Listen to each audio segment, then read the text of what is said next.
नमस्कार, मैं हूं आपके साथ आस्था कौशिक। उत्तराखंड की सियासत की आज से सबसे बड़ी खबर जो है वो ये कि हरक सिंह रावत एक बार फिर से कांग्रेसी हो गए हैं। दिल्ली में हरक सिंह रावत कांग्रेस में शामिल हो गए हैं। दिल्ली के कांग्रेस वॉर रूम में हरक सिंह रावत की ज्वाइनिंग हुई है। इस दौरान हरीश रावत, देवेंद्र यादव, गणेश गोदियाल और प्रीतम सिंह भी मौजूद रहे और सभी ने हरक सिंह रावत का स्वागत किया। करीब 5 दिन के इंतजार के बाद हरक सिंह की कांग्रेस में एंट्री हो पाई। हरक सिंह के साथ उनकी बहू अनुकृति भी कांग्रेस वॉर रूम पहुंची थी। अनुकृति भी कांग्रेस में शामिल हो गई हैं। हरक सिंह रावत को बीजेपी ने सरकार और संगठन से बर्खास्त किया था और तभी हरक सिंह ने कहा था कि वो कांग्रेस में जाएंगे और अब हरक सिंह ने कांग्रेस को ज्वाइन कर लिया है। ये जो तस्वीर निकलकर सामने आई है कांग्रेस वॉर रूम से, इस बात की तस्दीक करती है कि हरक सिंह रावत अब ऑफिशियली कांग्रेस के हो गए हैं। जो वो बात इतने दिन से कह रहे थे, दिल्ली में आज उन्होंने कांग्रेस को अपनी बहू के साथ ज्वाइन किया है। ज्यादा जानकारी के लिए रुक करेंगे। हमारे सहयोगी रवि सिसोदिया हमारे साथ फोन लाइन पर जुड़ गए हैं। रवि, काफी दिनों से चर्चा चल रही थी लेकिन पेच फंसा था कि हरीश रावत ने कहा था कि पहले माफी मांगे, तो अब आखिर क्या बात हुई, कैसे ये बात बनी और आज ये ज्वाइनिंग हो गई? बिल्कुल, देखिए, वॉर रूम में करीब 2 बजे उत्तराखंड के तमाम बड़े नेता पहुंच गए थे और करीब 3 बजे हरक सिंह रावत यहाँ पहुंचते हैं, उनकी मुलाकात होती है और उसके बाद उन पार्टी ज्वाइन कर लेते हैं। हमारे साथ वीरेंद्र रावत जी हैं जो हरीश रावत जी के बेटे भी हैं और उनसे बात करते हैं। हरक सिंह रावत ने पार्टी ज्वाइन कर लिया, कैसे देखते हैं आप इसे? देखिए, कांग्रेस एक बहुत बड़ी पार्टी है। कश्मीर से लेकर कन्याकुमारी तक हमारा संगठन फैला हुआ है और परिवार बढ़ रहा है, ये तो खुशी की बात है और नव आगंतुकों का मैं स्वागत करता हूँ पार्टी में और पार्टी को मजबूत करने का काम करेंगे। आज सीसी की मीटिंग भी चल रही है और ये कहा जा रहा है कि एक परिवार से एक ही व्यक्ति को टिकट दिया जाएगा। ऐसा बताया जा रहा है कि आप भी चुनाव लड़ना चाह रहे थे, आपकी सिस्टर भी चुनाव लड़ना चाह रही है, तो इस विषय पे बातचीत हुई है आप लोगों की कुछ? देखिए, मैं 1996 से NSUI से जुड़ा हुआ हूँ। दयाल सिंह कॉलेज में स्टूडेंट यूनियन का प्रेसिडेंट भी रहा, फिर NSUI ऑल इंडिया में काम किया, स्टेट में यूथ कांग्रेस में काम किया, तो तमाम पदों पर रहा। तो कहते हैं कि हमने तो अपना खून पसीने से सींचने का काम किया है पार्टी को। उम्मीद है आपको कि टिकट जब टिकट निकले तो आपका नाम रहेगा? अब बरसात ही करेगी मुकद्दर का फैसला। आज शाम तक, देर रात तक फैसला हो जाएगा। वीरेंद्र जी, की सबसे अहम बात अगर हरक सिंह रावत को लेकर कहें तो हरक सिंह रावत को लेकर सबसे ज़्यादा मुखालफत अगर कोई कर रहा था तो वो हरीश रावत कर रहे थे। उन्होंने कहा था कि उन्होंने उनकी सरकार गिराई थी, एक बड़ा अपराध किया था, तो आखिर कैसे माने वो? देखिए, मुखालफत नहीं कर रहे थे, ये गलत आप शब्द का इस्तेमाल कर रहे हैं। ये था कि भाई 2016 में जो उन्होंने एक लोकतंत्र को तोड़ने का काम किया और हमारा नया राज्य है। ठीक है रवि, विस्तार पर इससे चर्चा करेंगे, विस्तार से इस पर बातचीत होगी कि आखिर पर्दे के पीछे क्या हुआ, ये पिक्चर कैसे सेट हो पाई। लेकिन उससे पहले अपने दर्शकों को बता दें कि हरक सिंह रावत ने कहा है कि हरीश रावत ने दिल से उनका स्वागत किया है और सभी नेताओं के साथ उनकी बातचीत हुई है और वो हमेशा ही दिल से कांग्रेसी रहे हैं। हरक सिंह रावत ने कांग्रेस नेतृत्व का भी धन्यवाद दिया है। हरक सिंह ने 2016 की घटना को दुखद बताया और कहा कि कांग्रेस में आना ही उनके लिए सबसे बड़ी माफी है। न्यूज़ 18 ने हरक सिंह रावत के साथ एक्सक्लूसिव बातचीत भी की है। सिंह जी, क्या बात हुई, आखिर नाराजगी दूर हो गई आपकी?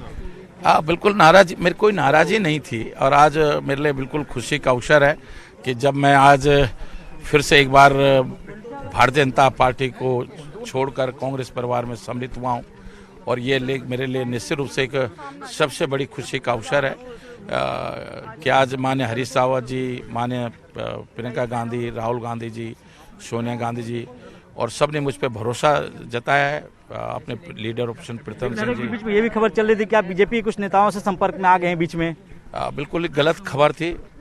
ये उसी तरह की खबर थी कि जब मैं प्रहलाद जोशी जी ने मुझे बुलाया था और मैं दिल्ली उनको मिलने के लिए आया था और किसी सोशल मीडिया, किसी चैनलों में ये खबर चली कि मैं माननीय सोनिया गांधी से मिलने जा रहा हूँ और भाजपा के नेतृत्व ने आनंद फानन में ये निर्णय लिया।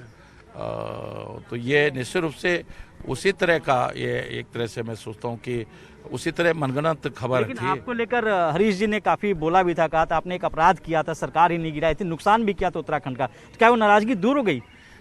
अगर कुछ गलती की है, ये सोच के गलती की थी कि शायद केंद्र में भाजपा की सरकार है, उत्तराखंड को खूब पैसा आएगा, उत्तराखंड का विकास होगा, लेकिन पिछले 5 साल में, मैं आज नहीं कह रहा हूँ इस चीज़ को, आप पिछले 1 साल पहले के मेरे बयानों को देख लीजिएगा। मैंने ये कहा कि मेरा अपने 30-35 साल के जो मंत्री के रूप में उत्तर प्रदेश और उत्तराखंड के रूप में सबसे निराशाजनक कार्यकाल रहा है। मैं अपने विभागों में भी विधायक के रूप में भी मैं जो जनता की सेवा करना चाहता था, मैं सेवा नहीं कर पाया। और ये इसलिए मुझे आज खुशी है कि आज फिर से एक ऐसी सरकार की विदाई होगी, भाजपा की विदाई होगी और निश्चित रूप से उत्तराखंड में कांग्रेस की सरकार बनेगी। ये शहीदों का आप भी चुनाव लड़ेंगे? क्या कुछ शर्त रखी आपने पार्टी ज्वाइन करने समय? क्या आप चुनाव लड़ेंगे? आपके परिवार से कोई चुनाव लड़ेगा?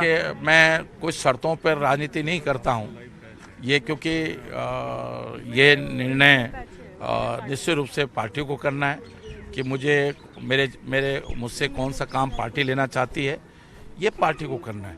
मैंने सिर्फ मैं एक कार्यकर्ता के रूप में काम करूंगा। मुझे जो पार्टी जो भी आदेश करेगी वो काम करूंगा। हरक सिंह जी, कांग्रेस वार रूम में आप आए थे, तो कौन कौन नेताओं से अंदर आपकी मुलाकात हुई, किस मसले में बात हुई थी अंदर? सबसे ही मेरी बातचीत हुई है। मेरी सबसे बातचीत हुई है। तो हरक सिंह रावत के साथ उनकी बहू अनुकृति ने भी कांग्रेस को ज्वाइन किया है और अनुकृति ने यह कहा है कि पहली बार वो किसी पार्टी में शामिल हुई हैं और पार्टी की नीति और रीति के हिसाब से ही आगे वो काम भी करेंगे।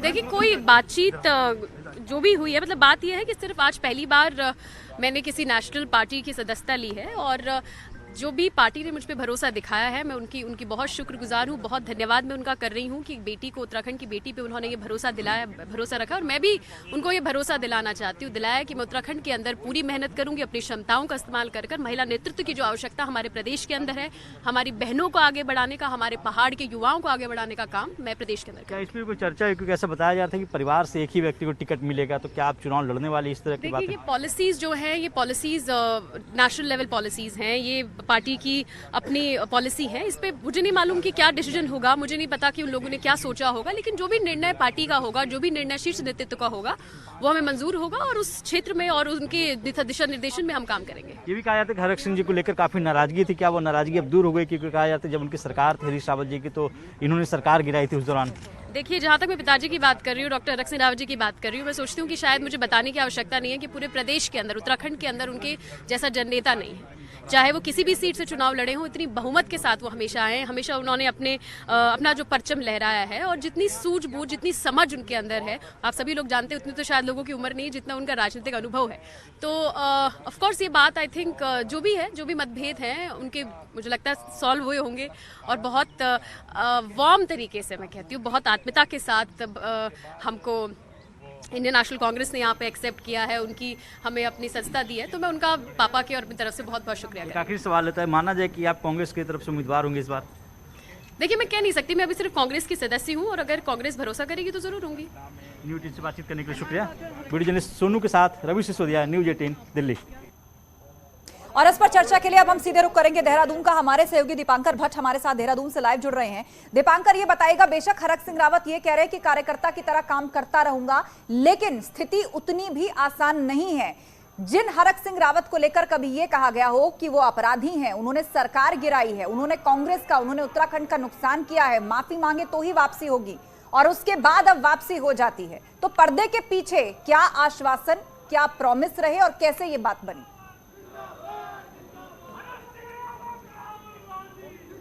हाँ बिल्कुल आस्था, जिस तरीके से ये वापसी हुई है, साफ तौर पे कांग्रेस इन कैलकुलेशन के साथ आगे बढ़ रही है कि 2022 का चुनाव किस तरीके से जीता जाए और किसी तरीके से यहाँ पर सरकार बनाई जाए। अब जो आपने सवाल पूछा कि जिस कांग्रेस ने पिछले 5 साल में लगातार हरक सिंह रावत को कोसा, चाहे वो कोटद्वार में खनन की बातें रही हो, दूसरे बात रहे हो, वन विभाग में दूसरे मसले रहे, उनको लेकर इसी कांग्रेस ने हरक सिंह रावत में तमाम सवाल उठाए। हरक सिंह रावत ने 2016 में हरीश रावत की सरकार को यहां पर गिराकर बीजेपी ज्वाइन की और उनका बयान अब से कुछ देर पहले न्यूज 18 पर था कि मुझे लगा था कि 5 साल बीजेपी विकास करेगी, केंद्र में बीजेपी है, और ये सोच के मैं गया था। तो यानी हरक सिंह रावत ने 5 साल बीजेपी का शासन भी देख लिया, वापस कांग्रेस में आए तो कांग्रेस के बड़े नेताओं के बीच उनकी ज्वाइनिंग हुई है, यानी माफ कीजिए, कांग्रेस ने पूरा कैलकुलेट किया है सब कुछ। अब सबसे बड़ा सवाल यहां से यह है, जो हरक सिंह रावत और अनुकृति रावत, उनकी बहू, इन दोनों का भविष्य क्या होगा। हरक सिंह रावत ने सिर्फ एक कार्यकर्ता के तौर पर पार्टी ज्वाइन की हो ऐसा नहीं है, 30 साल का राजनीतिक अनुभव है हरक सिंह रावत का। ऐसे में पार्टी उन्हें खाली बैठाएगी, सिर्फ उनके भरोसे इलेक्शन करवाएगी, उनको सिर्फ इलेक्शन के काम में लगवाएगी, ऐसा इम्पॉसिबल सी बात है। जो सूत्र बता रहे हैं कि समझौता ये हुआ है कि दोनों में से, चाहे अनुकृति रावत हो या हरक सिंह रावत हो, कोई एक इलेक्शन लड़ ले। और खबरें यह है कि हरक सिंह रावत कहीं ना कहीं धीरे धीरे अब ये मन बना रहे कि वो इलेक्शन लड़े, क्योंकि अगर वो इलेक्शन नहीं लड़ेंगे तो एक आशंका जो अभी भी 10 मार्च की है, जिस दिन रिजल्ट आएगा उस दिन अगर कांग्रेस की गवर्नमेंट नहीं बनी तो हरक सिंह रावत क्या बिना विधायक रहे 5 साल काट लेंगे। और अगर हरक सिंह रावत यहां पर कांग्रेस सत्ता में आती है तो हरक सिंह रावत क्या करेंगे। अनुकृति रावत अगर इलेक्शन लड़ती है तो क्या उस सीट से अनुकृति को रिजाइन करवाएंगे और फिर वहां से इलेक्शन लड़ेंगे। आप ये समझिए कि 2002 से लेकर हरक सिंह रावत और आज 2022 तक जिस R2 बंगले में यमुना कॉलोनी में है, जो मंत्रियों का बंगला है, 20 साल से उसी बंगले में है। तो ऐसे में हरक सिंह रावत सत्ता से बाहर रहेंगे, इस बात की संभावनाएं बेहद कम है। तो और इस बात की बहुत ज्यादा संभावनाएं है कि हरक सिंह रावत ही इलेक्शन लड़ेंगे। बिल्कुल बिल्कुल, कयास तेज है कि हरक सिंह रावत इलेक्शन लड़ेंगे। एक लंबा चौड़ा सियासी अनुभव उनका रहा है, जिन सीटों से चुनाव लड़े हैं अच्छे खासे मार्जिन से जीत के आए हैं। तो ऐसे में कांग्रेस इसका भी लाभ उठाना चाहेगी। आने वाले समय में थोड़ा समय और दिया जाए, उसके बाद तस्वीर लगभग स्पष्ट हो जाएगी। लेकिन फिलहाल जानकारी यही मान रहे हैं कि कांग्रेस में यदि आए हैं हरक सिंह रावत तो चुनाव जरूर लड़ेंगे। बहुत शुक्रिया आपका, नजर बनाए रखिए, आगे भी आपसे अपडेट्स हम लेते रहेंगे। फिलहाल एक ब्रेक का वक्त हो चला है, बड़ी डेवलपमेंट पर हमारी नजर बनी हुई है, कहीं मत जाइएगा। स्वागत है आप सभी का ब्रेक के बाद। और अब बात करते हैं भाजपा की। सूत्रों के हवाले से एक बड़ी खबर हमें मिल रही है, किशोर उपाध्याय की बीजेपी में एंट्री की तैयारी चल रही है और बीजेपी किशोर उपाध्याय को टिहरी सीट से टिकट दे सकती है। साथ ही डोईवाला सीट पर ठाकुर प्रत्याशी को उतारा जा सकता है। इनके अलावा कोटद्वार सीट पर ब्राह्मण कैंडिडेट्स को उतारने की तैयारी चल रही है। रितु खड्डूरी को लेकर भी कोटद्वार में चर्चाएं चल रही हैं। तो अहम डेवलपमेंट, भाजपा के खेमे से कोटद्वार में पंडित उम्मीदवार हो सकता है। सोर्सेज से हमें जानकारी मिल रही है किशोर उपाध्याय भाजपा का दामन थाम सकते हैं। भाजपा की दूसरी लिस्ट को लेकर यह बड़ी खबर है, किशोर की एंट्री हो सकती है बीजेपी में। और अब अगली खबर पिथौरागढ़ से, यह बड़ी खबर है। यहां कांग्रेस नेता मयूख मेहर ने अपना नामांकन कराया है और बड़ी बात यह है कि कांग्रेस ने अपने प्रत्याशियों की लिस्ट का ऐलान नहीं किया है, अभी तक प्रत्याशी घोषित नहीं किए हैं। आज शाम तक पहली लिस्ट आने की संभावना है और उससे पहले ही मयूख मेहर ने अपना नॉमिनेशन फाइल किया है। कांग्रेस ने अभी तक लिस्ट जारी नहीं की है, लेकिन जिस तरह से नॉमिनेशन फाइल करने पहुंचे हैं मयूख मेहर, उससे ये कयास तेज है कि वो कहां से चुनाव लड़ने जा रहे हैं।